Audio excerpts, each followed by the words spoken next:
Assalamualaikum warahmatullahi wabarakatuh. A'udzubillahi minasyaitonir rajim. Bismillahirrahmanirrahim. Innal hamdalillah nasta'inuhu wa nastaghfiruhu wa nu'minu bihi wa natawakkalu alayhi. Wa na'udzu billahi min shururi anfusina wa min sayyiati a'malina. May yahdihillahu fala mudilla lahu wa may yudlilhu fala hadiya lahu. Asyhadu an la ilaha illallah wahdahu la syarika lahu wa asyhadu anna Muhammadan abduhu wa rasuluh.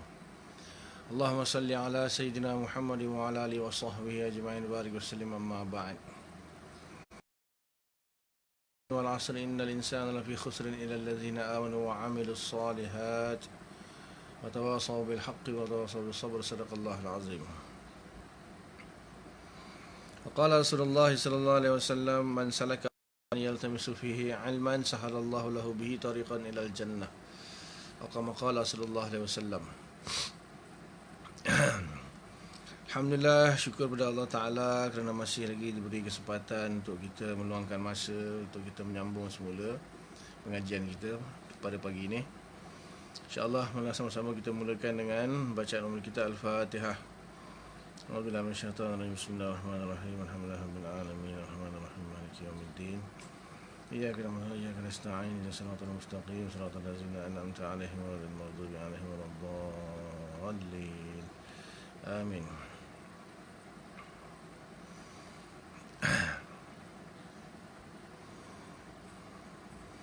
InsyaAllah kita sambung hari ini sifat yang keempat. As-sifatul rabi'atu al-wajibatu lahu ta'ala. Sifat yang keempat yang wajib bagi Allah Subhanahu wa ta'ala, al-mukhalafatu lil hawadith al-makhluqat. Itu mukhalafah. Mukhalafah bersalahan ataupun tidak sama lah. Tidak menyerupai. Tidak sama, tidak menyerupai. Jadi mukhalafah itu bersalahan atau berbeza. Lil hawadis, bagi segala perkara yang baru. Al-makhluqat, iaitu makhluk-makhluk.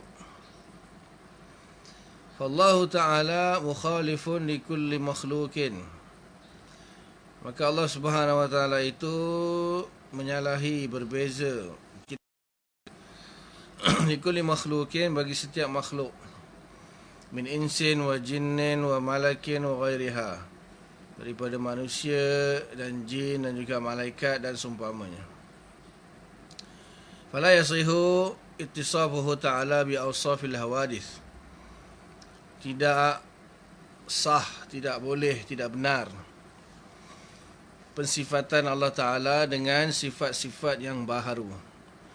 Min masyin, daripada berjalan, wa qu'udin, dan duduk, wa jawarih, dan juga anggota. Fahuwa Ta'ala munazzahun anil jawarih. Maka dia, yakni Allah Subhanahu wa Ta'ala, maha suci daripada anggota. Min famin wa ainin wa uzunin, daripada mulut, mata dan juga telinga.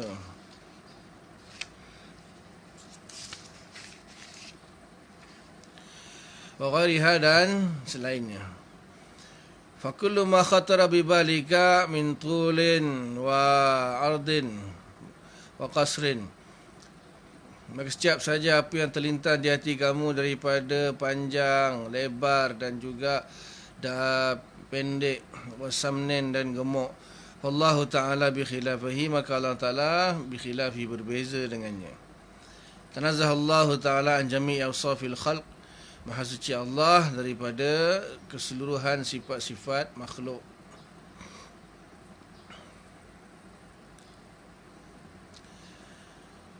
Okey. Sifat yang keempat ialah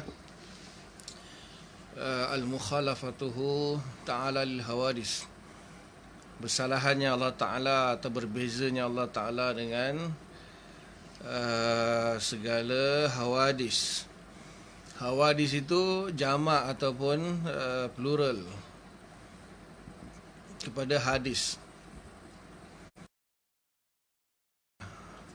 Kalau hawadis itu banyak, 3 ke atas. Dalam bahasa Arab dia ada hadis, hadisani, hawadis. Jamak taksir. Sirat muntaha al-hawadis. Sebenarnya segala perkara yang baru. Kemudian Syekh Fudhali kata al makhluqat, iaitu makhluk-makhluk. Jadi di sini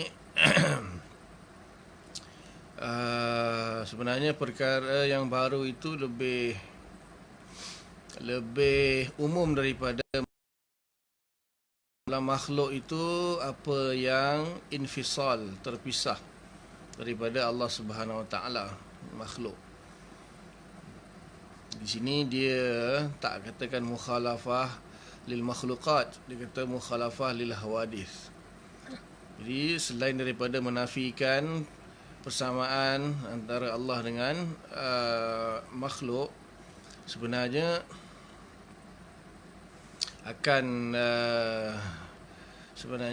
akan dinafikan juga menyalahinya Allah Ta'ala dengan perkara yang baru, bermaksud zat dan sifat Allah Subhanahu Wa Ta'ala itu bukan hawadis. Tidak ada unsur hawadis, tidak boleh qiyamul hawadis pada zat dan sifat Allah Subhanahu Wa Ta'ala. Maksudnya bukan saja mukhalafah lil hawadis ini nak menafikan Allah tu ada persamaan dengan makhluk, bahkan menafikan juga tidak berlaku perkara-perkara yang baharu pada zat dan sifat Allah Ta'ala.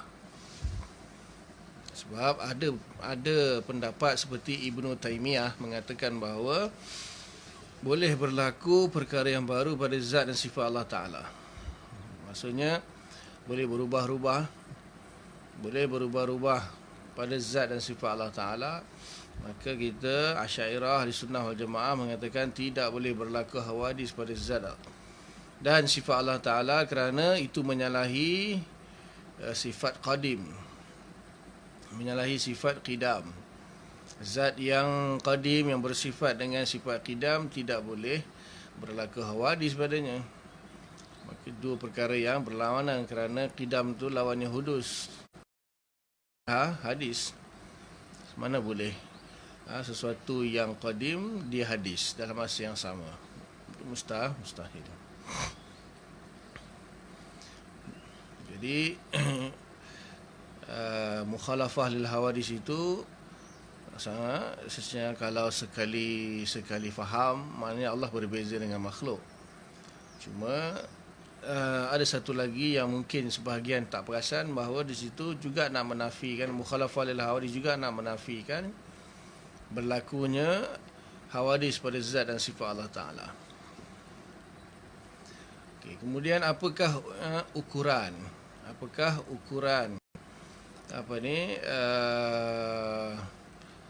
mukhalafah tersebut?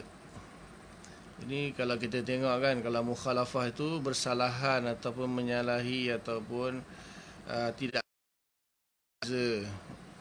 lawan dia adalah mumasalah. Lawan dia adalah al-mumasalah, iaitu menyerupai ataupun menyamai. Di sini diambil daripada ayat Al-Quran lah, laisa kamitslihi syai'. Laisa, tidaklah syai'un, sesuatu itu mislallah, seumpama Allah ataupun sama dengan Allah. Semua disusun laisa kamitslihi syai', tidaklah kamitslihi, seperti Allah. Ada kap di situ, ada misal, itu pun satu pembahasan juga tu. Jadi ada yang katakan kap itu zaidah, ada yang kata kap itu takkid dan sebagainya lah. Maksudnya tidak ada yang seperti Allah. Jadi kalau tak ada seperti kan, maknanya nafi dengan nafi jadi isbat akhirnya. Tapi dia kata bukan, maksud di situ yang seperti Allah pun tak ada, apa lagi yang seperti Allah. Jadi syai' itu kita dah bahas, saya dah bahas dah itu hari. Allah tu tidak sama dengan, tidak ada syai' yang sama dengan Allah. Sama jugalah sebaliknya, Allah pun tak sama dengan syai', syai' tak sama dengan Allah. Jadi syai' itu ialah ma siwallah lah di sini.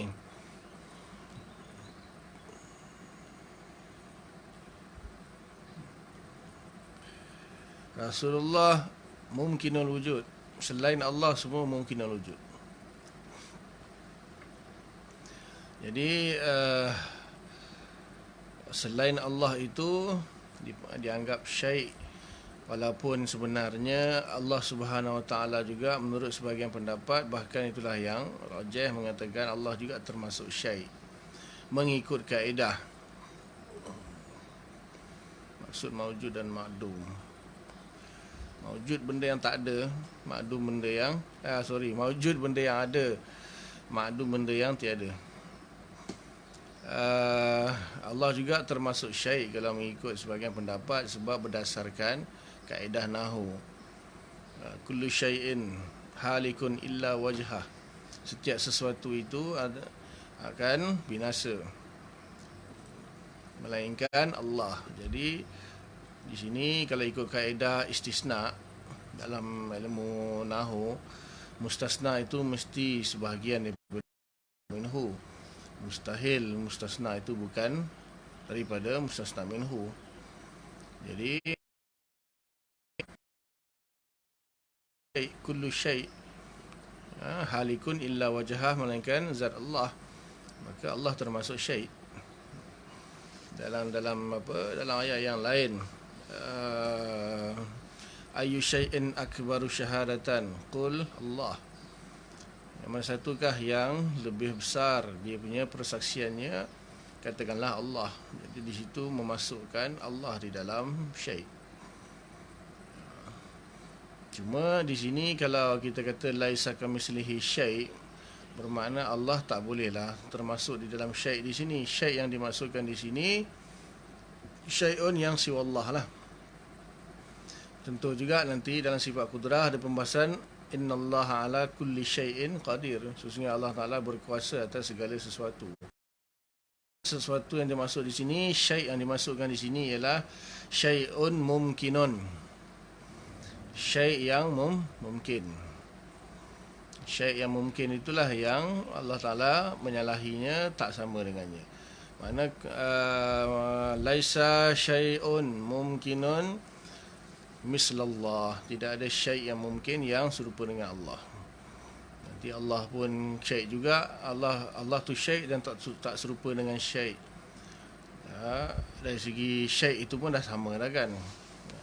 Di sini tak masuk syai' dalam ayat inilah. Kemudian apabila ulama-ulama membuat dhabit ataupun ukuran bagi menentukan sama ada benda itu nak dikatakan sama ataupun berbeza, itu maka dilihat dari beberapa sudut. Yang pertama sekali dari segi zat, kedua sifat, ketiga af'al, dan yang keempat adalah lafaz. Jadi kita tahu bahawa sama ada zat ataupun sifat ataupun af'al itu, ketiga-tiganya itu diwakili oleh lafaz. Diwakili oleh lafaz. Jadi sama ada benda tu dia zat ke, atau benda tu dia sifat ke, ataupun dia af'al ke, perbuatan ke, ketiga-tiga itu diwakili oleh lafaz, kerana lafaz itu madalla alal makna. Madalla alal makna. Jadi kita kata zat, zat tu kan satu lafaz. Kita kata sifat, sifat tu kan sebuah lafaz. Kita kata af'al atau fa'al, perbuatan pun lafaz juga. Allah lafaz kan, qudrah lafaz, sama lafaz, basar lafaz kan, khalq lafaz. Jadi semuanya lah lafaz. Jadi lafaz ini digunakan sebagai medium untuk kita memahami perbualan ataupun memahami satu perkara. Kalau tak ada lafaz, macam mana kita nak bercakap? Lafaz tak ada, boleh jugalah pakai bahasa isyarat. Tapi kan Allah jadikan asbab itu manusia ni boleh bercakap untuk memahami antara satu sama lain. Maka Al-Quran pun turun dalam bentuk lafaz, hadis Nabi pun dalam bentuk lafaz. Maka Allah Ta'ala mendescribe ataupun menceritakan tentang dia pun dengan lafaz. Allah Ta'ala cerita sifat dia pun dengan lafaz. Allah Ta'ala cerita perbuatan dia dengan lafaz. Dan lafaz-lafaz itu dah akan difahami oleh manusia. Tak mungkin Allah Ta'ala menggunakan lafaz-lafaz yang manusia tak faham. Kalau Allah guna lafaz manusia tak faham, langsunglah manusia itu tak akan kenal Allah Subhanahu Wa Ta'ala. Tidak ada ruang langsung untuk mengenal Allah Ta'ala. Walaupun dengan menggunakan lafaz itu kita boleh mengenal Allah, bukan bererti kita mengenal hakikat yang sebenar. Ini kena ambil tahu juga ni. Sekadar kita dapat memahami sekadar mana otak manusia, akal manusia itu mampu untuk mencapainya, itu saja. Bukan bermakna dengan lafaz tersebut Allah Subhanahu Wa Ta'ala ceritakan tentang sifat dia, kita sudah pun faham, kenal dan mengetahui hakikat sebenar Allah Ta'ala. Tidak ada siapa pun yang mengetahui hakikat sebenar zat, sifat, af'al. Cuma dengan sekurang-kurangnya kita mengetahuilah, dengan lafaz tersebut kita mengetahui akan Allah Subhanahu Wa Ta'ala, mengenal Allah Subhanahu Wa Ta'ala. Okay. Kita katakan hampir semua lafaz-lafaz yang Allah gunakan untuk mensifati dia digunakan juga untuk mensifati makhluk. Allah wujud misalnya, makhluk pun wujud. Allah wujud, makhluk wujud. Dan Allah Ta'ala itu maha berkuasa.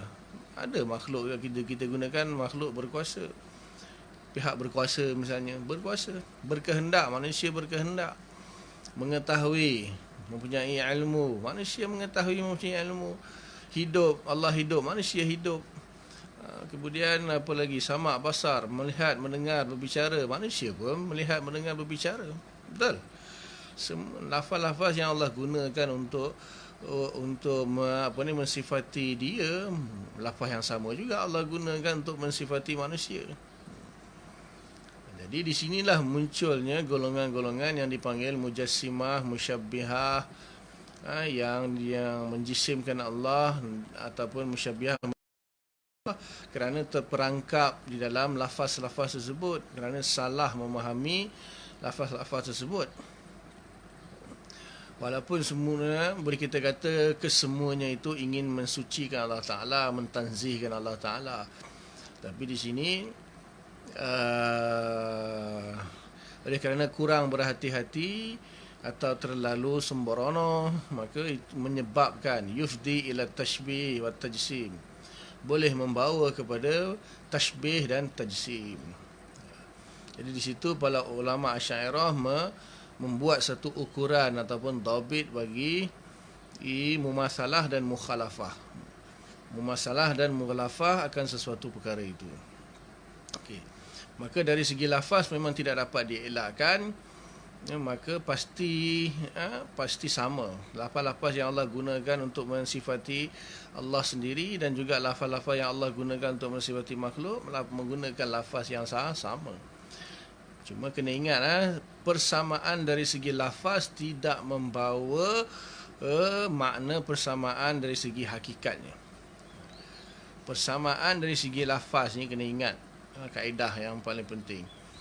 Persamaan dari segi lafaz tidak memberi ukuran persamaan pada hakikat sesuatu perkara itu. Itu kena ingat. Pertama sekali kena ingat, jangan terjebak dengan lafaz. Jadi manusia mendengar, Allah mendengar, samalah tu. Manusia wujud, Allah wujud, samalah tu. Manusia hidup, Allah hidup, samalah tu. Tidak.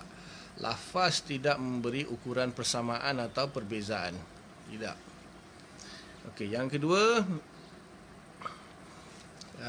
setelah kita memahami bahawa lafaz itu memang begitulah dia punya penggunaan dia bagi Allah dan makhluk, maka di sini ukuran itu lihat dari segi itulah zat, sifat dan af'al. Zat dan sifat lah sebenarnya. Zat dan sifat. Boleh kita kata af'al, perbuatan itu pun sifat. Tapi nak lebih terperinci, zat, sifat dan af'al. Af'al ni perbuatan lah. Jadi antara ketiga-tiga tersebut, maka yang paling utama adalah zat. Pasal apa? Sifat dan af'al itu tidak mungkin wujud tanpa disandarkan kepada zat. Tak mungkin sifat itu berdiri dengan sendiri, bahkan tak mungkin af'al perbuatan itu berdiri dengan sendiri tanpa ada zat. Tak mungkin. Tak mungkin adanya sifat tanpa zat atau adanya af'al tanpa zat, itu tak mungkin, mustahil. Maksudnya sebenarnya zat itulah yang mempunyai sifat dan zat juga mempunyai af'al ataupun disandarkan af'al dan sifat kepada zat. Jadi dia punya asas dia, usul dia.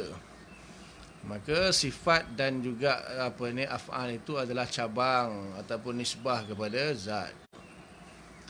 Jadi daripada sini ulama mengatakan bahawa jadi ukuran yang lebih tepat untuk mengukur sesuatu itu bermula pada zat dia, bukan dilihat dari sifat, bukan dilihat dari af'al dia. Maka nak buat ukuran ataupun dobit ni maksudnya ukuran lah. Buat dobit atau ukuran bagi mukhalafah atau mumasalah, perbezaan atau persamaan itu, maka dilihat dari sudut zat dia. Dilihat dari sudut zat. Okay, kemudian apabila zat itu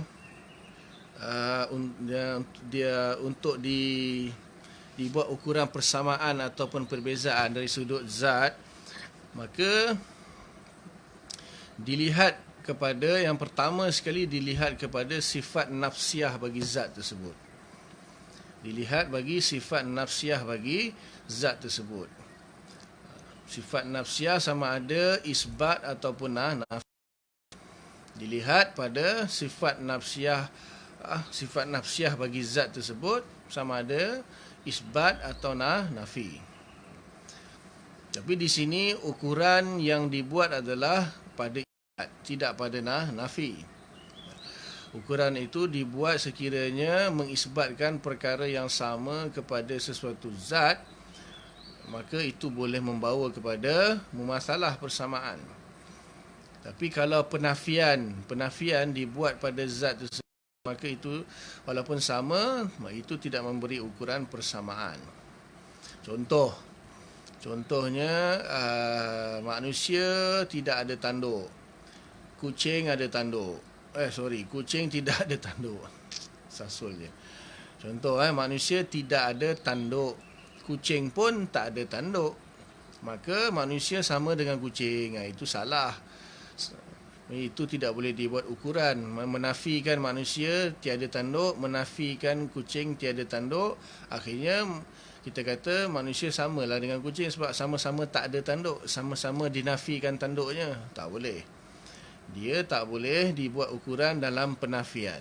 Ini dobitlah ulama Asy'ariyah alimin. Jadi kalau dinafikan, maka itu tidak memberi ukuran persamaan. Sama-sama dinafikan perkara yang sama, tidak memberi ukuran persamaan. Dia ukuran persamaan itu hanya kepada isbat saja, menetapkan saja. Contohnya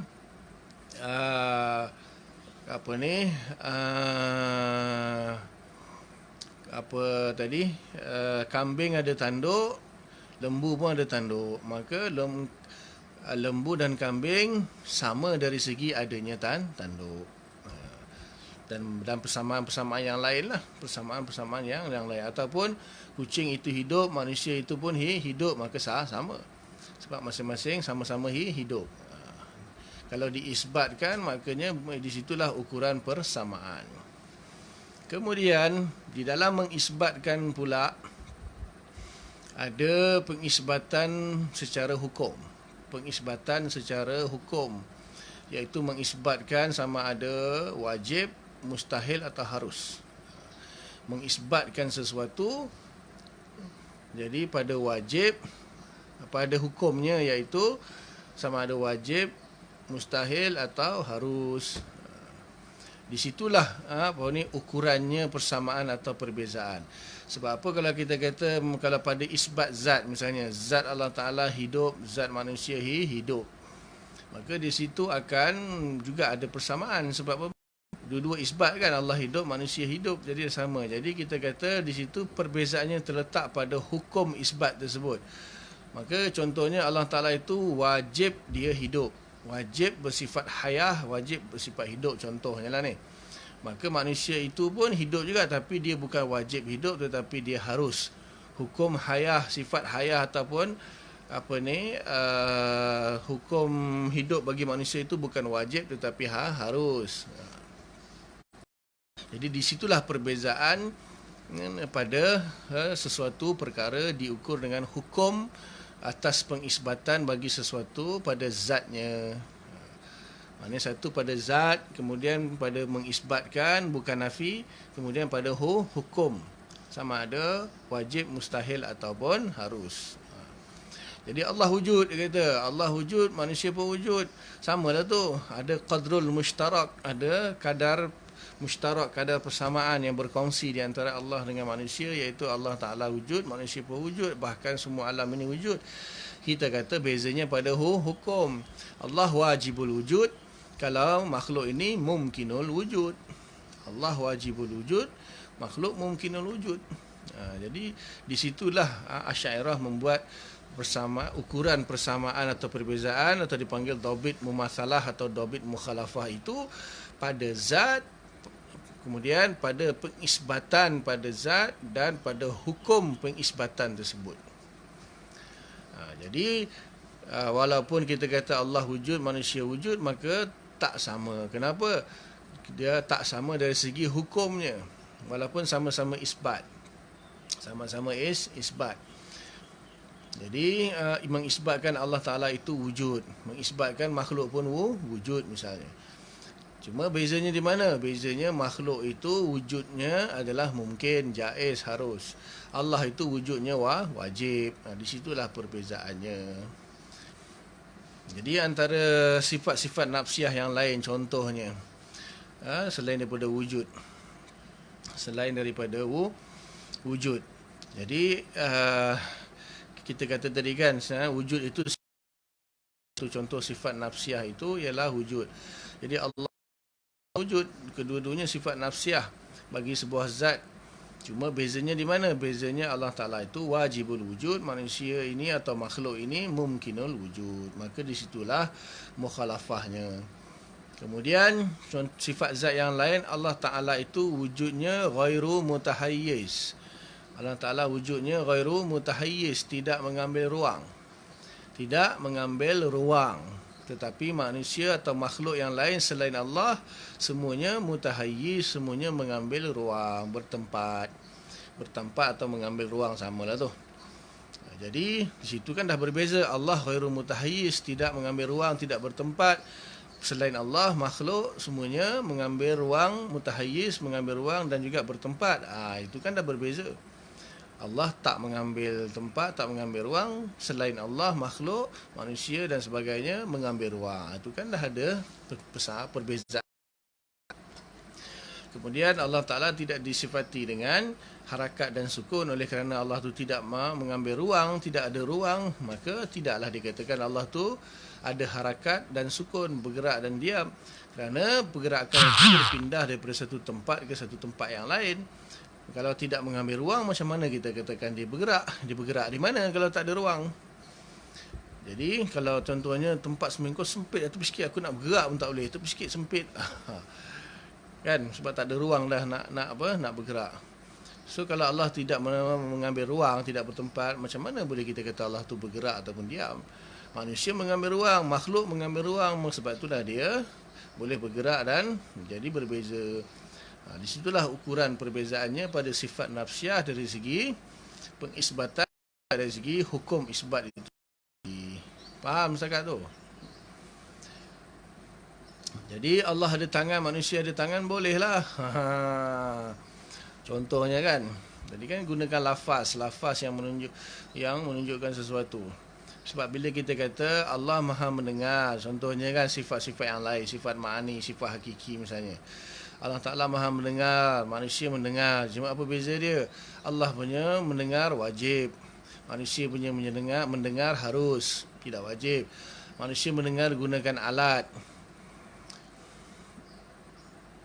Mengisbatkan tangan pada Allah tapi menafikan mumasalah pada kaifiat dengan ada tangan yang selayak berikan. Okey, sekejap lagi. Kemudian apa ni? Allah Ta'ala maha melihat, manusia pun maha melihat.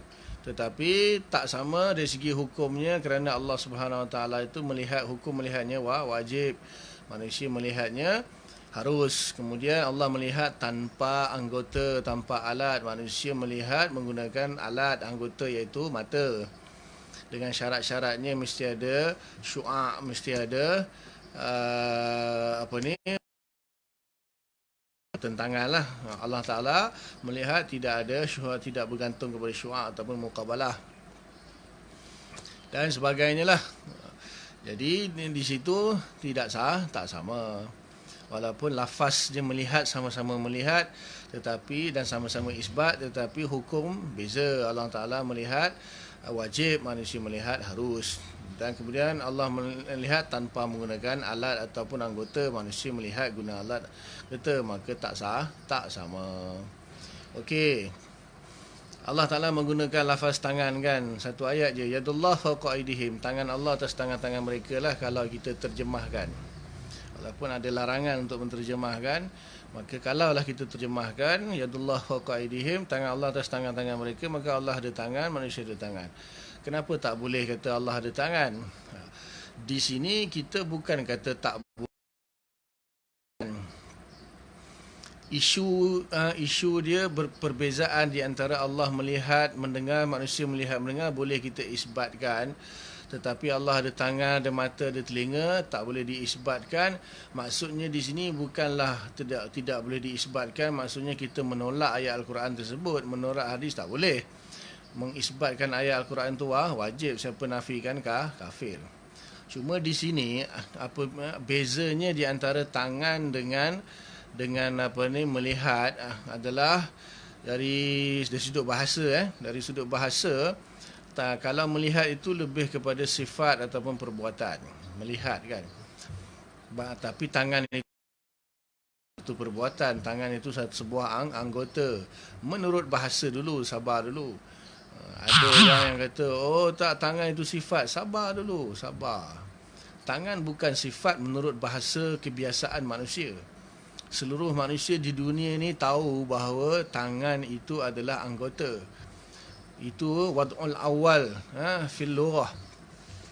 Wad'ul awal fil lughah, peletakan pertama pada bahasa. Tangan itu makna hakikatnya adalah anggota. Tidak ada satu yang memahami makna hakikat atau makna awal. Wad'ul awal bagi tangan itu adalah sifat. Tak ada. Itu hanya setelah kita melihat kepada wad'us sani ataupun isti'mal secara majazi. Lihat kepada isti'mal ataupun wad'us sani ataupun isti'mal yang majazi, itu baru kita lihat di situ tangan boleh bermakna selain anggota kalau digunakan untuk majaz ataupun kiasan ataupun kinayah. Ini kita cerita wad'ul awal dulu. Jadi apabila seseorang itu tidak memahami bahawa yang dimaksudkan oleh tangan itu bukanlah anggota, maka boleh terjebak kepada tajsim dan tashbih. Sebab bezanya antara anggota dengan sifat tu jauh beza. Kerana sifat itu tak sama dengan anggota. Anggota itu zat, sifat adalah sifat. Anggota itu zat, sifat adalah sifat lah. Sebuah makna yang qaim bizat, tak sama. Jadi anggota itu juz'un minaz-zat. Anggota itu juz'un minaz-zat, satu juzuk daripada zat. Kalau sifat, dia bukan juzuk daripada zat. Sifat itu dia qaim bizat, al-makna al-qaim bizat. Sifat itu makna yang berada pada zat. Jadi berbeza antara tangan dengan melihat. Ataupun lebih mudah lagi saya buat contoh, berbeza antara melihat dengan mata. Melihat dengan mata beza. Mata itu zat, juz'un minaz zat, satu anggota. Mata itu anggota. Kalau melihat bukan anggota, melihat itu satu sifat atau satu perbuatan. Jadi mata itu adalah alat, melihat itu adalah perbuatan atau sifat dia. Jadi tak sama antara mata dan melihat. Jadi kerana mata itu adalah juz'un minaz zat, juzuk daripada zat. Kalau melihat itu sifat atau perbuatan. Jadi ini cerita wad'ul awal, maksudnya hakikah pada lafaz dulu. Sabar dulu. Oh tak, maksudnya tangan itu sifat. Sabar dulu, sabar. Mata itu sifat, sabar dulu. Sebelum pergi kepada situ, bukan semua orang lahir-lahir je. Apabila orang cikgu tanya, semua angkat tangan, semua diam. Angkat tangan kerana apa? Tangan bukan mestinya anggota. Tangan tu boleh bermaksud lain, sifat. Macam mana nak angkat sifat? Tak boleh angkat sifat. Mana ada orang tu bilang kata sifat angkat tangan, semua orang angkat tangan. Semua faham makna yang pertama sekali, yang tabadur fi zihni. Yang al-awwal at-tabadur fi zihni, perkara yang pertama yang terlintas dalam pemikiran itu. Maka tangan ini adalah anggota, mata itu adalah anggota, telinga adalah anggota. Kemudian ada orang kata seperti selayaknya bagi Allah. Nak tanya, Allah layak ada tangan ke? Itu masalah. Bukan masalah apa. Kalaulah kita mengatakan Allah itu ada tangan seperti selayaknya dia ada tangan. Nak tanya, Allah layak ada tangan ke? Allah layak ada tangan ke? Maknanya dia ada tiga. Saya dah pernah sebut tentang perkara ni. Ternyata yang bertanya tu tak pernah tengok pun saya punya kuliah siri 1 sampai 6. Itu tengok masuk tengah-tengah baru tengok. Saya dah pesan tengok daripada 1, 2, 3, 4, 5, 6 baru masuk kepada kitab. Di situ saya dah jelaskan dah. Biasalah orang celup-celup kan, bukan celup-celup, cedok-cedok. Dia malas nak tengok semua. Belajar akidah celup-celup ni masalah. Yang pernah disebutkan oleh salafus soleh. Satu, dia kata walahu yadun bila kaif. Walahu yadun bila kaif. Bagi Allah itu tangan tanpa kaif, tanpa kaifiat. Yang kedua, walahu yadun laisa ka aidina. Bagi Allah itu tangan tak seperti tangan kita. Yang ketiga, walahu yadun kama yaliqu bihi. Bagi Allah Ta'ala tangan seperti selayaknya dia. Tiga-tiga ni disebut oleh salaf. Okey, nak tanya sikit orang Melayu apa maksud walahu yadun bila kaif? Pergi tanya adik kamu yang umur, yang dah baligh lah, dah memayis, Allah ada tangan tetapi dia bila kaif. Allah ada tangan tapi tanpa kaifiat. Faham tak? Orang Melayu faham? Budak-budak faham? Semua satu dunia faham? Kalau orang Melayu satu Malaysia faham? Tangan bila kaifiat. Allah ada tangan tanpa kaifiat. Faham? Pergilah tanya semua orang, ada tangan tanpa kaifiat, tak faham. Jadi membawa sesuatu perkara yang mutasyabih kepada mutasyabih. Tidak ada kefahaman di situ. Akidah ni bukan untuk salaf saja. Akidah ni bukan untuk orang Arab saja. Akidah ni untuk semua orang. Akidah ni untuk semua orang, apa bangsa sekalipun, apa umur sekalipun, dia faham. Memang tak dinafikan salafus soleh. Imam Abu Hanifah dalam Fiqhul Akbar kata walahu yadun bila kaif. Itu dia faham lah. Dia orang salaf, dia orang Arab, dia boleh faham. Orang Melayu faham. Faham? Oh, disebabkan salaf kata, kita pun kena kata. Tak ada. Qaul salaf bukan hujah. Qaul salaf bukan hujah. Hujah Quran, hadis, ijma' dan qiyas. Siapa kata qaul salaf hujah? Qaul salaf bukan hujah. Jadi bila salafus soleh kata walahu yadun bila kaif, orang tak faham dan bahkan boleh membawa kepada penyerupaan Allah dengan makhluk, maka tak pakai. Kita tak kata salaf salah, kita bukan tengok kepada qaul salaf itu, kita tengok orang faham ke tak faham qaul salaf. Buat apa nak pakai qaul salaf? Kita ada Quran, kita ada hadis. Kalau qaul salaf itu boleh membawa kepada kebingungan, kepada salah faham, membawa tajsim dan tashbih, walaupun salaf yang kata itu dia bukan tajsim, dia bukan tashbih, dia faham apa dia kata. Imam Abu Hanifah faham dia kata apa. Tapi orang Melayu tak faham. Dia nak guna juga qaul salaf. Kenapa nak paksa orang Melayu guna qaul salaf? Sebab itulah ulama-ulama kita melihat kepada masyarakat. Faham ke tak faham qaul-qaul salaf tersebut. Salaf. Dia bukan kira salaf tak salaf. Orang sesat ke tak sesat. Itu yang apa ni? Oh, itu yang membawa masalahnya. Faham? Jadi, okey, saya cuba terangkan di sini. Apa maksud walahu yadun bila kaif? Okey. Walahu yadun bila kaif, ulama sepakat mengatakan Allah Taala itu baginya tangan. Maksudnya yad, maknanya walahu yad itu kerana Allah Taala nisbahkan lafaz yad itu kepada dia, iaitu yadullah fawqa aydihim. Ma mana'ta lima khalaqtu biyadayya. Apa yang menyebabkan kau tak nak sujud? Apa yang aku ciptakan dengan tanganku. Jadi Allah memang sebut tanganku, Allah Taala sebut tangan Allah. Okey. Adakah makna tangan di situ maksud dia adalah anggota? Tidak. Sepakat salafus soleh menunjukkan, menafikan bahawa tangan itu bukan anggota. Tapi itu kalau tangan tu bukan anggota, apa dia? Kalau tangan bukan anggota, maka di situlah ulama salah mengatakan apabila kita menafikan kaif, berarti menafikan anggota. Ini yang mengatakan ada kaif tetapi kaif dia kita tak tahu, serahkan makna kaif kepada Allah. Itu tajsim, itu mujassimah musyabbihah Ibnu Taimiyah. Ibnu Taimiyah mengisbatkan kaif tetapi mengisbatkan ilmu tentang kaif, mentafwidkan ilmu tentang kaif. Dia kata ada kaif tapi kita tak tahu kaif. Salafus soleh yang sebenar, yang pion, menafikan kaif terus. Maksud menafikan kaif itu menafikan keanggotaan, kejisiman. Maka yang dimaksudkan walahu yadun bila kaif itu ialah tangan bukan jisim, bukan anggota. Jadi kalau tangan itu bukan jisim, bukan anggota, maka dipanggil wasfun.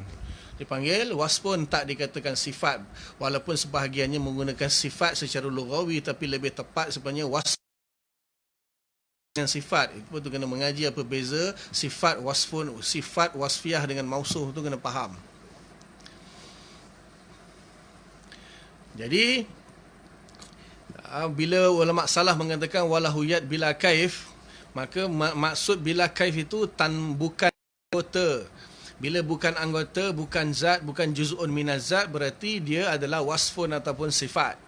Bila sifat, berarti tangan bukanlah anggota. So nak tanya, apa maksud sifat tangan? Ada dijelaskan sifat tangan tu apa dia? Siapa boleh faham tangan sebagai sifat? Tak ada orang faham pun tangan tu sifat. Tak boleh nak faham tangan itu sifat.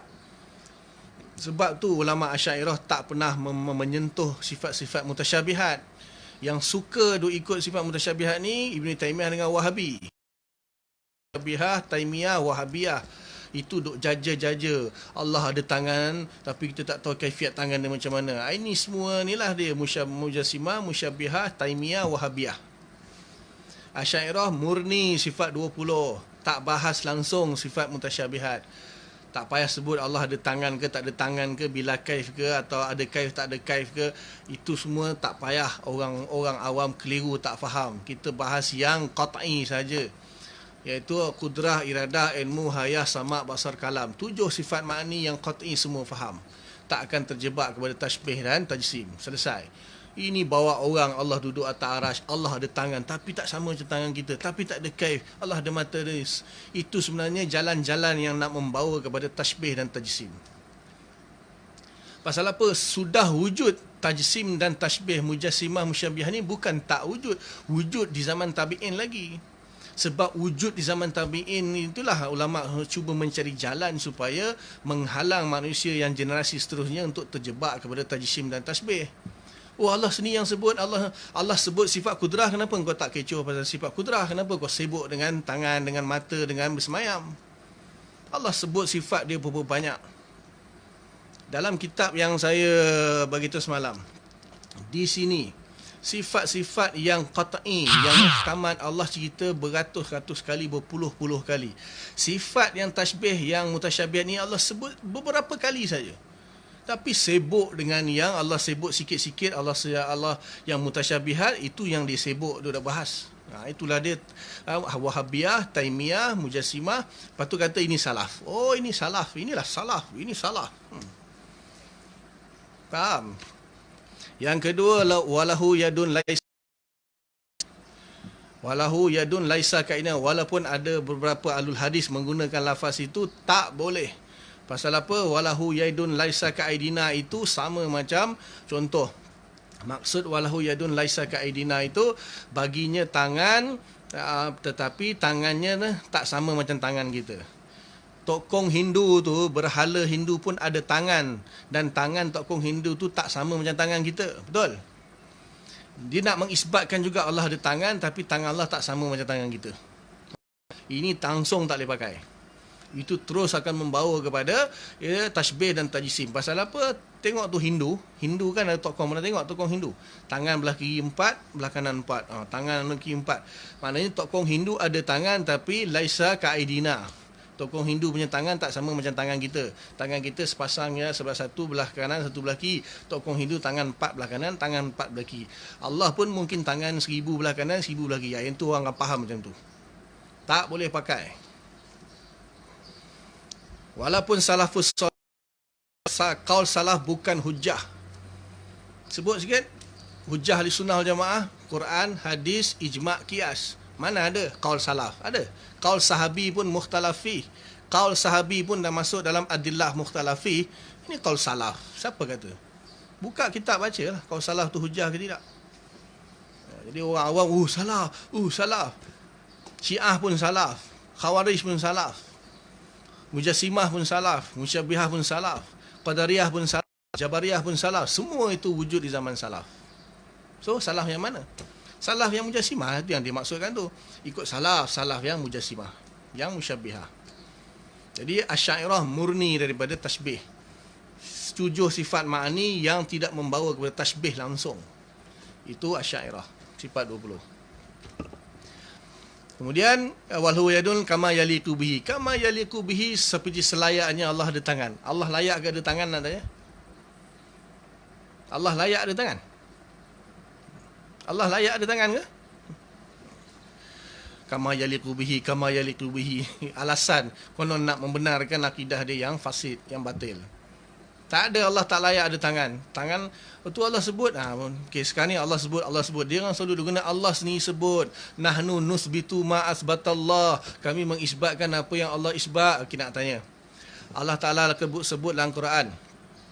Wahfiz janahaka lil mu'minin. Wahai Muhammad, rendahkan sayapmu di hadapan orang beriman. Allah mengisbatkan Nabi ada sayap.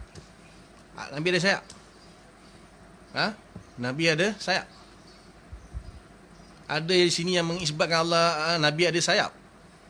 Oh, mana boleh Nabi tak ada sayap? Allah isbat Nabi ada sayap. Kenapa kau tak isbat Nabi ada sayap? Allah kata, wafid janahaka. Rendahkan sayapmu, wahai Muhammad. So, Allah isbat Nabi ada sayap, engkau tak isbat pula Allah ada sayap. Kenapa engkau nafikan Nabi tak ada sayap? Engkau nafi Quran. Nahnu nusbitu ma asbatallah. Kami isbat apa yang Allah isbat. Habis itu kenapa kau tak isbat Nabi ada sayap? Ini semua hujah-hujah yang rapuh, hujah-hujah yang tak boleh pakai. Semua berhujah nak menegakkan fahaman dia. Jadi yang murninya ahli sunnah wal jamaah, kita hanya fokus kepada sifat-sifat yang muhkamat yang telah disusun dalam sifat 20, selesai. Selain daripada itu, semua akan membawa kepada Mujassimah, Musyabbihah, Qadariyah dan sebagainya. Faham Mukhalafah lil hawadis. Tak nak ikut pun tak apalah. Asy'ariyah ni sikit pun tak memerlukan anda. Asy'ariyah tak memerlukan anda yang memerlukan Asy'ariyah. Asy'ariyah ni memperjuangkan akidah Islam yang murni, akidah salafus soleh yang benar, dengan menggunakan hujah-hujah akli yang qat'i. Maka Asy'ariyah tak memerlukan anda. Kalau anda tak mau ikut Asy'ariyah, pergi mampus, pergilah. Kami tak memerlukan anda. Nak mengelirukan orang, nak heret orang masuk ke dalam tashbih tajsim. Itulah dia Wahabi Taimi.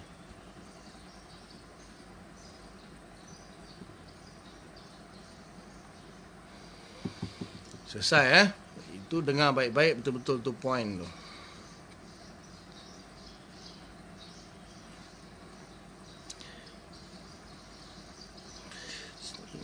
Tentang ayat mutasyabihat muhkamat, siri yang keberapa? Siri yang kelima tak silap saya. Bukan kitab ni, sebelum ni ada siri kan. Kuliah akidah siri 5 tak silap saya. Itu saya bahas khusus ayat mutasyabihat, ayat muhkamat dengan ayat Quran dia sekali, surah Al-Imran ayat 7 tu, dengar kat situ. Situ ada penjelasan. Takwil, tafwid semua di sini. Sebab tu saya dah masuk kitab ni, saya tak mau memanjang-manjang dalam bab-bab yang berkaitan. Itu sudah saya jelaskan dalam siri 1 sampai 6. Silakan tengok. Yang celup-celup ni masalah ni. Tak tengok tu tanya lagi, tak tengok tanya lagi, tak tengok tanya lagi. Orang masuk sekolah, darjah 1, darjah 6, kena darjah 1, lepas tu darjah 2, lepas tu darjah 3, darjah 4, darjah 5, darjah 6, lepas tu masuk sekolah menengah, tingkatan 1, tingkatan 2, tingkatan 3, 4, 5, 6. Ini tahu-tahu nak masuk terus tingkatan 6, masuk tingkatan 3, darjah 1 tak masuk. Lepas tu masuk tingkatan 3, cikgu 1 campur 1 berapa? Kau tak belajar ke dulu? Lepas tu saya susun siri 1, 2, saya tulis nombor tu 1, 2, 3, 4, 5, 6. Tengok 1 dulu, tengok 2, 3, 4, 5, 6. Lepas tu baru masuk kitab. Masuk kitab ada siri 1, 2, 3, 4, 5, 6, 7, 8, 9, 10. Akan sambung. Ini shortcut, lompat, ikut suka-suka dia dengar. Inilah masalah ni orang bila kita buat online, dia suka-suka pilih. Tengok yang tu dululah, nak tengok yang ni dululah.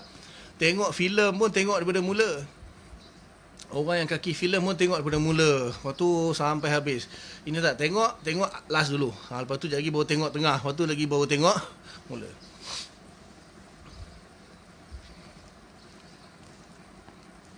Saya tak tujukan kepada seorang je, saya tujukan kepada semua. Siapa saja yang langkau-langkau sistem, bukan pengajian saya saja. Apa benda pun dalam dunia ni kalau kita langkau-langkau, kita akan salah faham. Cedok sana, cedok sini, cedok sana, cedok sini. Apa pun kita ikut sistem. Allah Ta'ala ciptakan bumi dan langit pun 6 hari, fi sittati ayyam. Allah Ta'ala boleh je buat sekelip mata, tapi Allah nak ajar manusia bahawa peringkat-peringkat fasa 1, fasa 2 sampai fasa 6. Kalau tidak, mulalah dia kelang kabut, celau.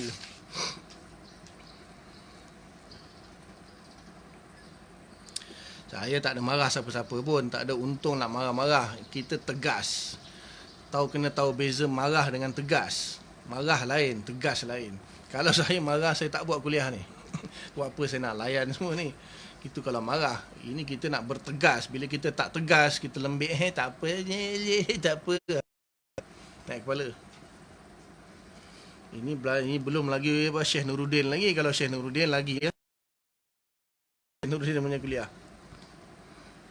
Saya tak ada marah-marah, tak ada untungnya marah siapa-siapa pun. Kita tegas. Bila kita lembik-lembik ni tak boleh. Kita kena tegas.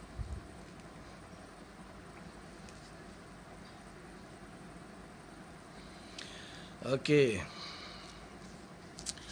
Maka di sini dia kata Allah Ta'ala tidak boleh bersifat dengan dia kata min masyin wa qu'udin wa jawarih. Okey. Satu lagi perbahasan kita tentang kita menafikan tidak boleh maksudnya bukan kita nafikan ayat Quran tersebut. Ayat Al-Quran yadullah fawqa aydihim fasta'il fulka bi'ayunina. Kemudian Ar-Rahmanul 'arsy istawa. Semua sifat-sifat ayat-ayat mutasyabihat itu kita wajib. Maksud isbat di sini isbat ayat Al-Quran dan isbat hadis yang sahih, yang mutawatir, yang qat'i. Bukan isbat makna bagi ayat tersebut. Itu Ibn Taymiyah punya isbat. Kita tak boleh nafi Ar-Rahman al-'arsy istawa, tak boleh. Kita tak boleh nafi yadullah fawqa aydihim, tak boleh nafi. Kufur. Siapa nafi? Kufur. Tapi yang kita nafikan itu makna yang membawa kepada tashbih dan tajsim, itu yang kita nafikan. Okay. Kalau dari segi tadi saya sebutkan makna tangan, mata, telinga, itu memang anggota juz'un minazat, ikut peletakan lughah. Wad'ul awal, hakikah lughah itu menunjuk kepada anggota. Maka itu kita kena nafikan makna anggota, makna jawarih. Kemudian yang kedua sifat. Sifat seperti melihat, mendengar, kan sama manusia melihat, mendengar. Wa ja'alnahu sami'an basira. Kami jadikan manusia itu boleh mendengar dan melihat. Allah wa huwas sami'ul basir. Sama? Tak sama. Tapi kita kata kerana sifat itu adalah satu makna yang qaim pada zat, maka dia tidak membawa kepada tashbih persamaan di situ.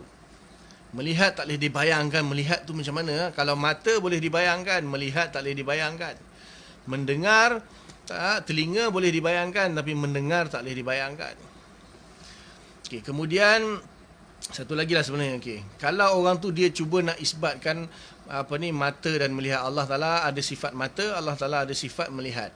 Okey, nak tanya apa perbezaan sifat mata dan sifat melihat? Kalau nak isbatkan juga Allah ada mata, mata Allah tu mata sifat. Okey, nak tanya sifat mata apa fungsi dia? Apa ta'alluq dia? Apa beza sifat mata dengan sifat mendengar melihat? Apa beza sifat mendengar dan sifat telinga? Apa beza dia? Nanti orang akan faham, oh Allah Ta'ala ada sifat mata, ada sifat melihat, maka Allah melihat menggunakan mata.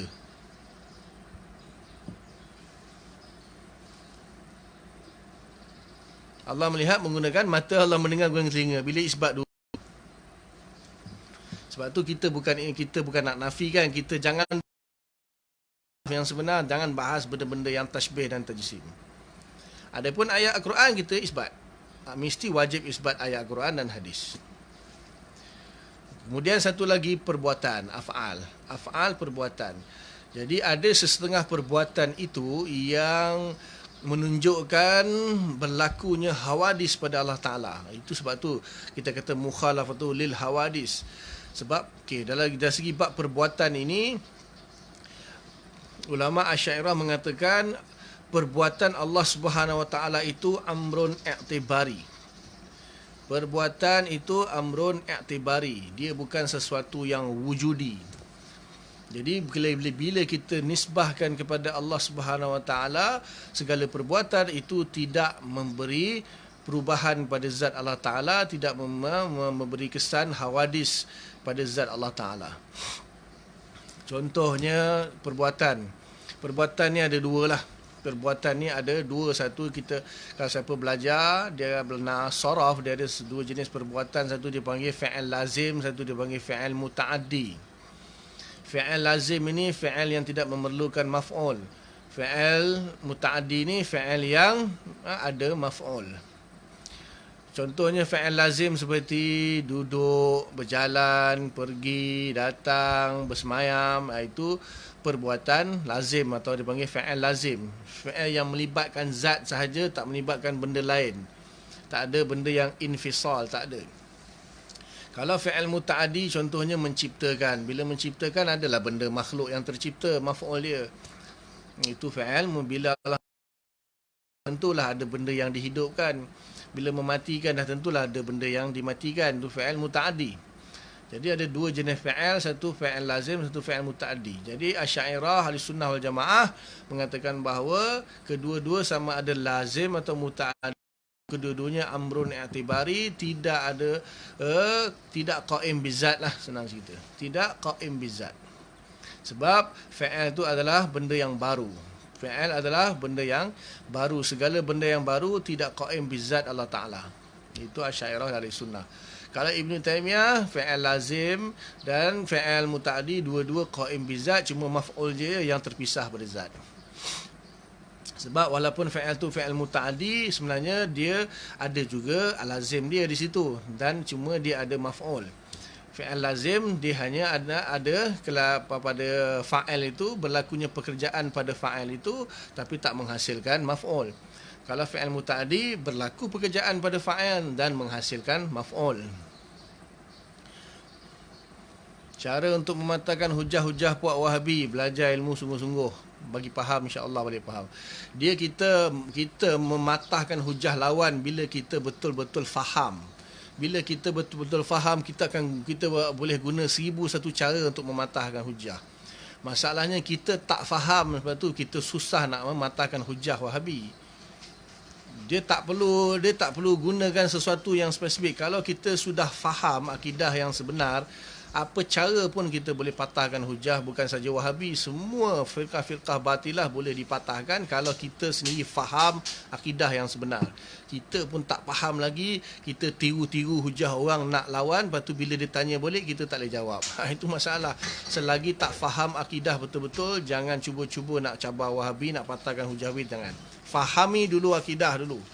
faham betul-betul, baru bila dah betul-betul faham, dengan secara spontannya kita boleh patahkan hujah dia dengan macam-macam cara, 1001 cara kita boleh patahkan. Dengan syarat kita dah memahami akidah kita 100%. Ini kita macam mana cara dia, kita tak faham lagi, sebab tu kita takkan boleh patahkan hujah. Itu ada soalan tadi dia tanya, saya jawab. Okey, sambung balik. Jadi perbuatan yang muta'addi, fi'al yang muta'addi itu, maka ada dan ada maf'ul yang terhasil. Itu maknanya fa'il lazim itu ada fa'il dan ada fa'il. Dah tentulah ada fa'il mestilah ada fa'il. Kalau fa'il muta'addi ada maf'ul. Maf'ul ni hasil daripada perbuatan, hasil bil masdari dia panggil. Sebab segala perbuatan itu adalah masdar. Segala perbuatan itu adalah masdar. Jadi fa'il tu benda yang masdari. Benda yang masdari fa'il itu dia amrun i'tibari, bukan wujudi. Dan dia ada hasil bil masdar, iaitu maf'ul. Jadi bagi ahli sunnah wal jamaah, sama ada fa'il lazim ataupun fa'il muta'addi, maka kedua-duanya tidak qaim pada zat Allah Subhanahu wa taala. Kedua-duanya tidak qaim pada zat Allah taala, kerana fa'il itu sama ada lazim atau muta'addi akan memberikan perubahan pada zat. Fa'il mesti berlaku hawadis pada fa'il dia, pada zat orang yang sama ada buat fa'il lazim atau fa'il muta'addi. Contohnya, wajah rabbuka wal malaku saffan saffa, telah datang Tuhan bersama malaikat dengan bersaf-saf. Jadi ja'a itu fa'il lazim, Allah datang. Jadi ja'a itu datang maksudnya dari bergerak atau berpindah daripada satu tempat ke satu tempat yang lain, itulah kita kata dah datang. Kita mendatangi satu tempat misalnya kan, kita datang rumah kawan kita datang tempat kerja. Datang itu kan satu perbuatan lazim, diri kita bergerak menuju ke satu tempat, itu fa'il lazim. Jadi melibatkan zat itu dia berpindah daripada satu tempat ke satu tempat, maka itu dinafikan daripada Allah Ta'ala, mustahil. Allah Ta'ala itu zat dia bergerak kerana Allah Ta'ala itu qadim. Begitu juga Ar-Rahman wa Asistawa, itu fa'il lazim, duduk. Bila satu zat itu duduk, maka bila dia duduk, maka dia bersandarkan kepada sesuatu benda yang lain. Dan dia punya zat dia itu duduk, betul bangun, betul duduk. Nuzul contohnya turun, Allah Ta'ala turun ke langit dunia. Bila turun maknanya berpindah daripada min al-intiqal min makanil ulya ila makanil sufla. Berpindah daripada tempat yang tinggi berada itu namanya turun. Jadi berlakulah hawadis, pergerakan pada Allah Ta'ala, maka itu mustahil. Itu mustahil bagi Allah Ta'ala menurut ahli sunnah wal jamaah. Ikut salafus soleh jangan bahas, iaitu tafwid maknanya kepada Allah Ta'ala, baca ayat dan Quran kemudian tafwidkan makna kepada Allah Ta'ala.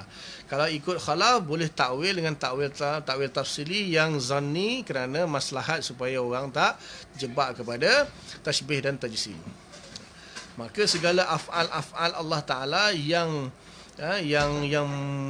membawa kepada tashbih, membawa kepada tajsim, atau af'al yang membawa kepada hawadis qaim bizat, itu dinafikan dia punya hakikat af'al yang kita lihat pada manusia. Termasuklah infial. Infial ni taksir ataupun af'alul qulub. Bahawa fil itu dari. Jadi infial itu satu fa'il, satu infial. Infial ni taksir. Asbab taksir daripada satu perkara, ataupun kita kata infial itu sesuatu af'alul qulub lah. Kalau manusia ni maknanya perbuatan-perbuatan berbangsa hati. Contohnya redha, ghadab, suka, sedih, itu semua dipanggil infial. Jadi kalau contohnya, kalau ghadab, Allah Ta'ala murka. Jadi kita bukan menafikan Allah tu murka, kerana sabit dalam Al-Quran dan hadis Allah tu murka. Kita nafikan murka bermakna lughawi. Murka yang sepertinya manusia ni kalau dia murka, dia ghadab, dia marah, dia murka. Di situ kalau dalam kitab-kitab bahasa Arab dia akan kata ghilyaanud dam, darah mendidih katanya. Kalau marah tu maksudnya darah mendidih. Jadi Allah Ta'ala mana ada darah, kecuali Mujassimah Sarih mengatakan Allah ada darah. Jadi bila makna ghadab itu ialah ghilyanud dam, iaitu darah mendidih, maka itu mustahil bagi Allah Ta'ala. Tak mungkin Allah Ta'ala tu darah mendidih. Cuma dia ada di situ dalam dalam mukadimah siri yang pertama tu saya dah bahas tentang makna rahmat tu kan. Makna Rahman dan Rahim. Jadi bila kita berceritakan tentang sifat af'al tu, dia mesti ada mabda' dan ghayah dia. Ada mabda' dan ada ghayah dia. Ada sumber, ada asal dia, dan dia ada kemuncak dia. Maka di situ kalau kita kata bila maksud Allah ghadab di sini, maknanya iradatul intiqam. Jadi bila ghadab itu, kalau mabda' dia pada manusia, ghilyanud dam. Ghilyanud dam mustahil bagi Allah Ta'ala. Dan manusia bila marah, dia mungkin bertindak, mungkin dia pukul orang tu misalnya. Jadi di sini Allah Subhanahu Wa Taala, bila kita kata Allah Taala itu ghadab, maksudnya iradatul intiqam. Itu makna yang boleh kita fahami, bukan qat'i pun. Cuma itulah makna yang sesuai bagi Allah menurut akal kita, iaitu Allah Taala berkehendak untuk menyeksa hamba itu makna ghadab. Makna ghadab, Allah berkehendak untuk menyeksa. Jadi dia punya mabda' dia berkehendak, dia punya ghayahnya menyeksa, iaitu memberi seksaan kepada hamba yang dia murka. Itu contoh infial. Begitu juga rahmah, kasih sayang, ataupun redha, ataupun gembira dan sebagainya. Kiaskanlah kepada infial yang lain. Yang penting mukhalafah lil hawadis. Tidak, maksudnya tak sama dengan makhluk, dan juga tidak berlaku hawadis pada zat dan sifat Allah Ta'ala. Jadi semua wasfun yang Allah Ta'ala nisbahkan kepada diri dia, wasfiah yang Allah nisbahkan kepada diri dia, yang membawa kepada hawadis, maka itu tidak qaim pada zat Allah Subhanahu Wa Ta'ala. Itu ahli sunnah wal jamaah, kerana Allah bersifat qadim. Qadim mustahil dia hadis, kerana qadim dan hadis itu berlawanan. Jadi sebab tu disebut dalam matan di sini, dia kata masyin, qu'udin, itu dah adalah sifat-sifat lazim. Af'al yang lazim. Adanya jawarih. Begitu juga wal jawarih, dan juga di sini menafikan anggota, iaitu juz'un minaz-zat. Kemudian dia kata menafikan mulut, mata, telinga dan sebagainya. Wa kullu ma khatara bi balika min tulin wa radin wa qasrin wa samnin fallahu ta'ala bi khilafiz zalik. Maka apa saja awsaful khalq, maka dinafikan daripada Allah Subhanahu Wa Ta'ala. Segala sifat-sifat jisim, sifat-sifat jirim, arat bagi jirim, dinafikan daripada Allah Subhanahu Wa Ta'ala. Tidak bertempat, tidak bersaiz, tidak berukuran, tidak berwarna, tidak berarah, tidak, semua tidak. Habis tu Allah tu apa? Allah tu wujud, qidam, baqa', mukhalafah lil hawadis, qiyamuhu bi nafsi, bersifat dengan kudrah, iradah, ilmu, hayat, sama', basar, kalam, dan serta sifat-sifat cabang yang lain yang dah dibahas sebelum ni sebanyak yang tak berulang-ulang setakat ni 270 lebih kurang, yang tak berulang, yang lebih tu kan. Jadi itulah Allah, cuma kita cukup dengan sifat-sifat yang asal, iaitu 7 sifat ma'ani, sifat salbiah, dan sifat-sifat yang lain lagi.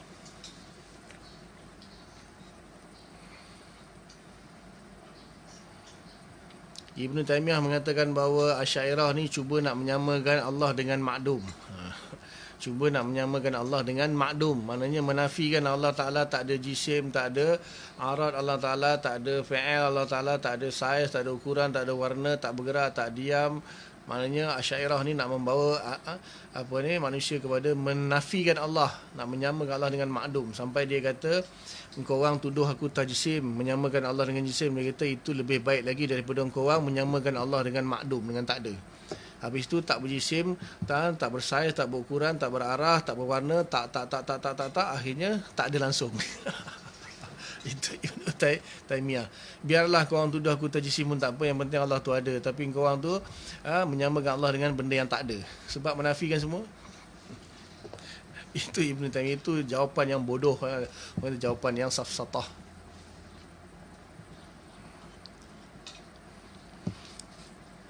Cabang dia lagi, Allah itu laisa dakhilul alam, laisa kharijul alam. Ini pening orang. Allah bukanlah di dalam alam, bahkan tidak juga di luar alam. Tidak di dalam alam, tidak di luar alam. Contohlah kita dalam sekarang ni PKP di dalam rumah. Ada dua je, sama ada kita duduk dalam rumah ataupun kita keluar rumah. Mana ada yang ketiga tu? Itu faham Ibnu Taimiyah. Mustahil sesuatu itu dalam, maknanya dia kata ini alam. Contohnya kuratul alam. Alam ini, alam semesta ni dia kurrah. Dia berbentuk kurrah. Katanya lah, siapa pun boleh buktikan dengan qat'i, tetapi ada beberapa dalil yang menunjukkan alam ini satu kurrah. Boleh jadi 4 segi, 3 segi boleh jadi juga. Tapi alam ini kurrah sebab dia bergerak. Bila yang bergerak biasanya dia berbentuk kurrah. Sebab ada yang surah Yasin Allah Taala kullun fi falakin yasbahun. Wa kullun fi falakin yasbahun, setiap satu dalam alam semesta, dalam falak ini dia yasbahun, maknanya bergerak. Jadi ulama mengatakan menunjukkan alam semesta ini satu kurrah. Jadi katakanlah ini alam semesta, dalam ni ada 7 petala langit, 7 petala bumi. Maka dia kata Allah Taala itu di luar alam itu. Allah Taala tidak di dalam alam, di luar alam. Tapi pening juga kan, habis tu Allah turun ke langit dunia, sebab langit dunia, langit pertama pun masuk dalam kurrah juga. Langit kedua, 1, 2, 3, 4, 5, 6, 7 di dalam alam semesta. Jadi Allah turun ke langit dunia tu masuk dalam alam lah. Lagi pelik dia kata apa? Allah turun ke langit dunia tetapi tidak meninggalkan arash. Itu Ibnu Taimiyah. Macam mana tu? Allah Ta'ala turun ke langit dunia tetapi tidak meninggalkan arash. Seolah-olah Allah tu jadi plastik man boleh panjang. Pergi ke langit dunia tapi dia tak meninggalkan arash. Wallahu alam. Jadi kita Asy'ariyah mengatakan, Ahli Sunnah mengatakan Allah tidak di dalam alam, laisa dakhilul alam wa laisa kharijal alam. Laisa dakhilal alam wa laisa kharijal alam. Allah tidak di dalam alam, tidak di luar alam. Pasal apa? Dia tak dinisbahkan dengan alam. Dia bukan mutahayyiz. Kata Allah itu kharijul alam, Ibn Taimiyah kata sepakat bukan dakhilul alam, tapi mestilah kharijul alam. Kita tak kharijul alam, kalau yang dimaksudkan kharijul alam itu mubayanah bil jihah, bermaksud di situ Allah Taala juga mutahayyiz. Tapi dia punya haizu dia itu kharijul alam. Tetap juga dia mutahayyiz pada kharijul alam. Jadi seolah-olah habis ni kalau alam semesta, yang di luar alam semesta tu apa dia? Kalau kita kata ini qurratul alam, alam semesta, di luar alam tu apa dia? Kalau masih lagi ruang, masih lagi alam, masih lagi tempat, tetapi terkeluar daripada qurratul alam 7 petala bumi, maka masih ruang. Kalau ruang berarti mengisbatkan ruang, berarti itu falsafah. Falsafah mengisbatkan fidha' dan khala', adanya ruh. Kita ahli sunnah mengatakan tidak wujudnya ruang. Ruang itu amrun i'tibari. Makan atau tempat itu amrun i'tibari. Wujud setelah wujudnya qurratul alam, dan berada di dalam qurratul alam sahaja. Dalam alam, tidak di luar alam. Allah qiyamuhu binafsih. Qiyamuhu binafsih. Lepas ni kita akan bahas qiyamuhu binafsih. Jadi dalam mukhalafah kita Allah tu ghairu mutahayyiz, Allah tu tidak mengambil ruang. Kerana dia bukan jirim. Yang mengambil ruang hanyalah jirim. Itu sifat nafsiah bagi jirim, mengambil ruang. Jadi kalau walaupun kita kata Allah berada di kharijul alam, tetap mengambil ruang, maka itu bukan ahli sunnah wal jamaah.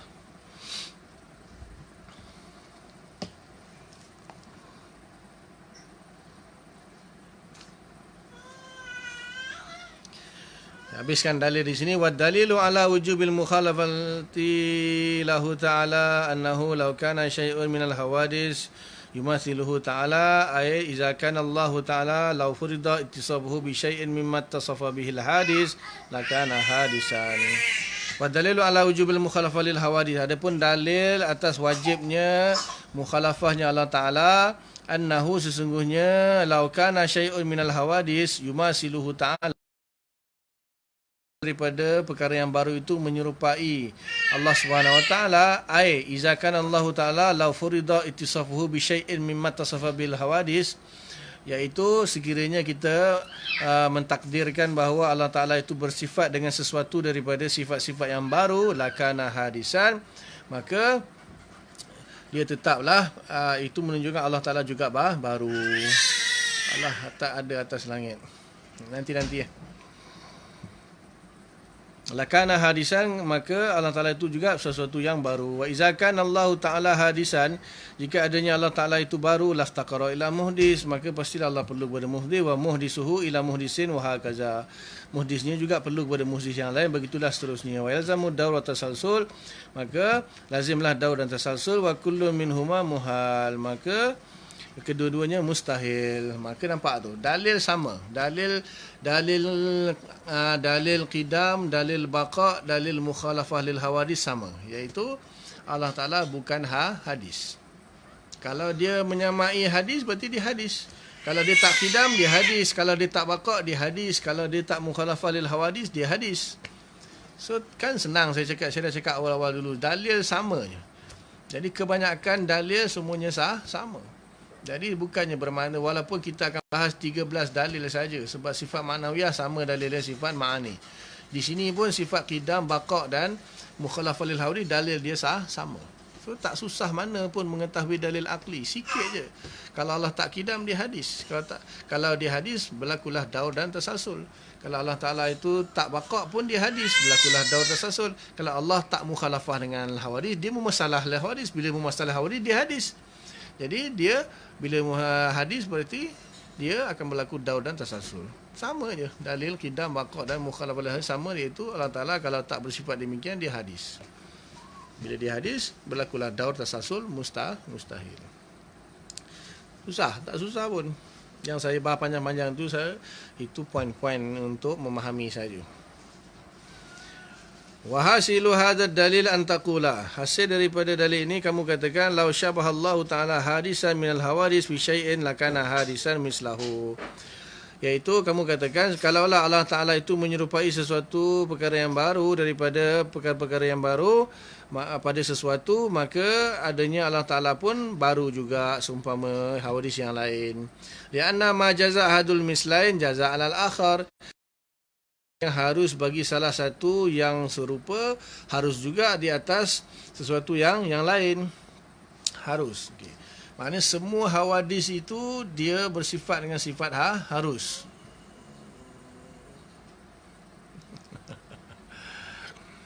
Allah Ta'ala, nanti saya jawablah. Nanti saya akan jawab dulu tentang langit sekejap lagi. Saya terangkan dalil dulu.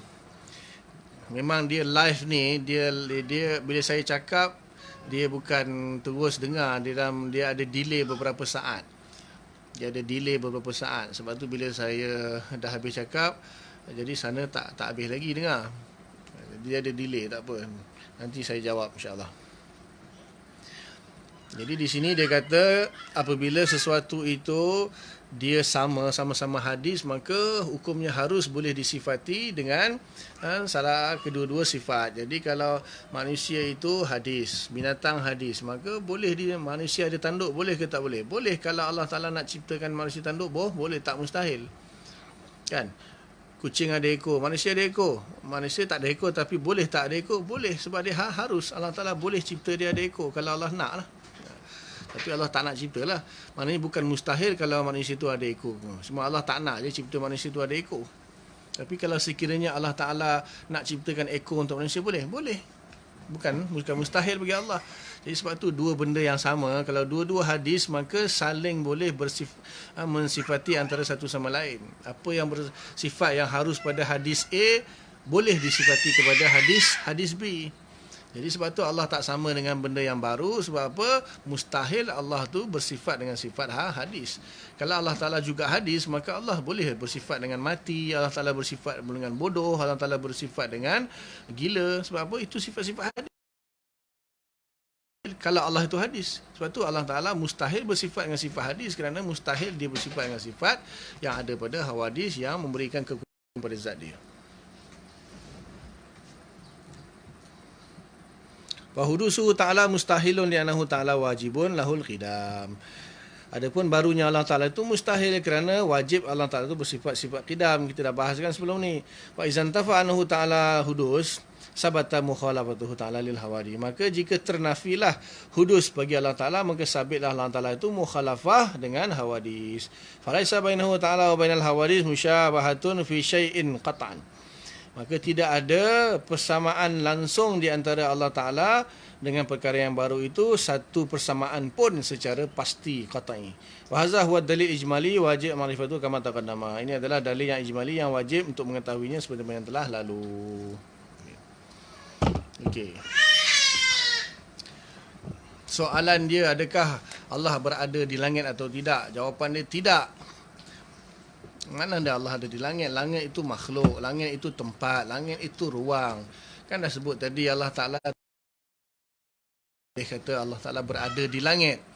Tetapi sekiranya seseorang itu nak mengatakan Allah Ta'ala fis sama' misalnya, maka itu dibenarkan oleh mengikuti, kalau nak ikut salaf lah. Ada sebab salafus soleh yang sebut, benar hadis dalam Sahih Muslim, hadis jariah itu kan. Nabi tanya aina Allah, dia kata fis sama'. Itu pun saya dah bahas dah dalam siri yang kedua ke ketiga tu. Cuma di sini amintum man fis sama', contohnya ada ayat Quran. Jadi ada orang itu kalau dia nak mengatakan Allah fis sama' itu boleh ke tak boleh, maka sebahagian ulama mengatakan nak katakan ayat Al-Quran itu boleh, tapi dengan syarat. Dengan syarat.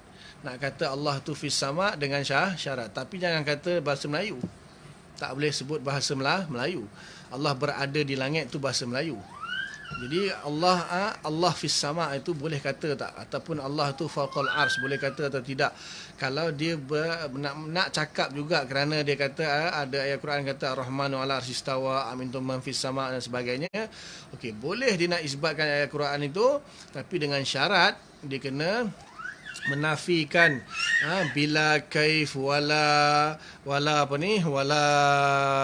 mumassah wala istiqrar wala tashbih wala tamsil wala fil jihah wala tahayyus wala apa lagi, dia kena nafikan semua.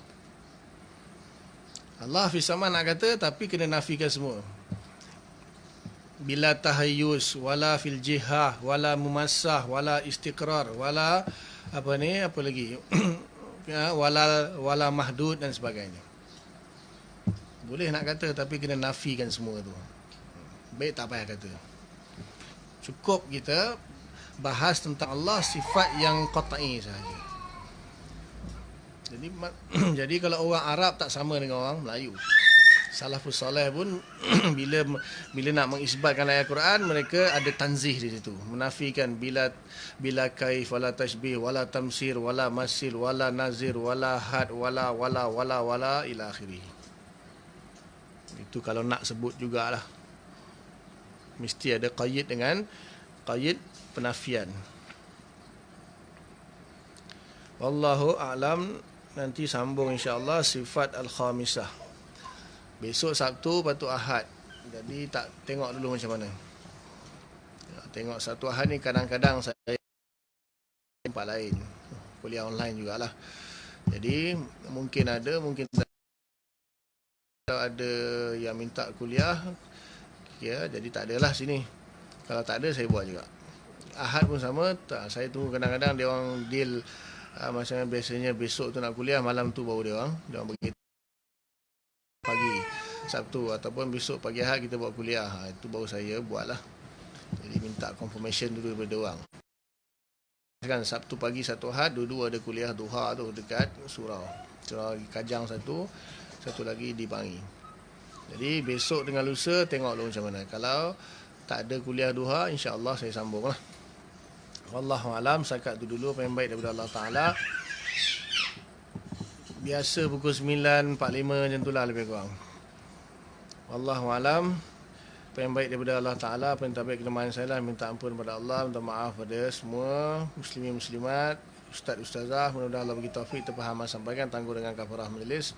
Subhanallah bihamdika, nasyhadu an la ilaha illa anta, nastaghfiruka wa natubu ilaik. Subhana rabbika rabbil izzati amma yasifun. Wassalamun alal mursalin walhamdulillahi rabbil alamin. Assalamualaikum warahmatullahi wabarakatuh. Bukan pergi Kajang, kuliah FB online juga masa yang sama. Tak pergi Kajang, tak pergi mana pun, duduk di rumah je. Cuma buat kuliah itu di sini lah. Di sini juga sama. Cuma masa tu lah, masa dia tu digunakan untuk buat kuliah online juga untuk surau tu lah. Bukan pergi Kajang, tak pergi. Tak pergi pun. Allahuakbar. alam. Assalamualaikum.